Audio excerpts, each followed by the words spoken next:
খানাকুলের বিস্তীর্ণ এলাকা জলমগ্ন। এই বন্যায় ব্যাপক ক্ষতির মুখে খানাকুলের কৃষকরা। নষ্ট হয়ে গেছে বিঘার পর বিঘা জমির ফসল। ফলে চিন্তায় মাথায় হাত কৃষকদের। প্রশাসনের তরফ থেকে নেই কোনো সুরাহা। কি বলছেন কৃষকরা তা সরাসরি দেখে নেব এসডিটি এক্সক্লুসিভের পর্দায়। আমাদের এখানে আমি একজন চাষি পেশায়।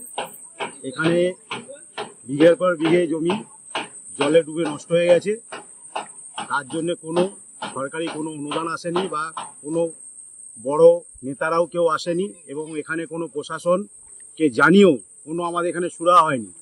শুধু মারোখানা নয়, মারোখানার সঙ্গে সাবল সিংহপুর, জগৎপুর জিপি, ধাননগরী কিছু কিছু এলাকা আমরা খুব কষ্টের মধ্যে আছি এবং জলমগ্ন অবস্থায় আছি। এখানে এখনো পর্যন্ত কোনো ত্রাণ শিবির কিচ্ছু আসেনি এবং কোনো সহযোগিতা আসেনি। এর জন্য আমরা খুবই কষ্টের মধ্যে আছি। আমার মতো অনেক চাষি ভাইরা অনেক কষ্টের মধ্যে আছে, যার অনেক অনেক বাড়িতে জলের ব্যবস্থা নেই, ভালো পানীয় জল পাচ্ছে না, তার কথা তাদেরও অসুবিধা হচ্ছে এবং বহু জায়গা প্লাবিত হয়ে গেছে। যাতে করে প্রশাসন একটু নজর আমাদের দিকে দেখলে আমাদের একটু সুবিধা হয়।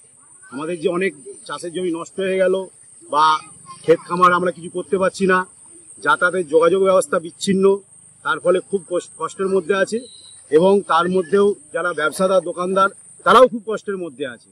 তাদেরও দোকানদারিতে জল ঢুকে গেছে, তাদের মালটাল উপর দিকে তুলতে গিয়ে অনেক নষ্ট হয়েছে, খারাপ হয়ে গেছে, ব্যবসা করতে পারছে না।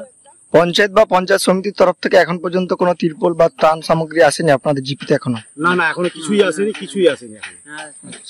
প্রশাসন কিছুই আমাদের দিকে এখনো নজর করেনি।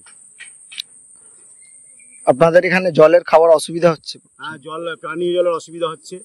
আচ্ছা, সাথে খাবার দাবারেরও অসুবিধা হচ্ছে। যারা এর থেকে আরেকটু নিচে দিকে আছে তাদের আরো বেশি অসুবিধা হচ্ছে।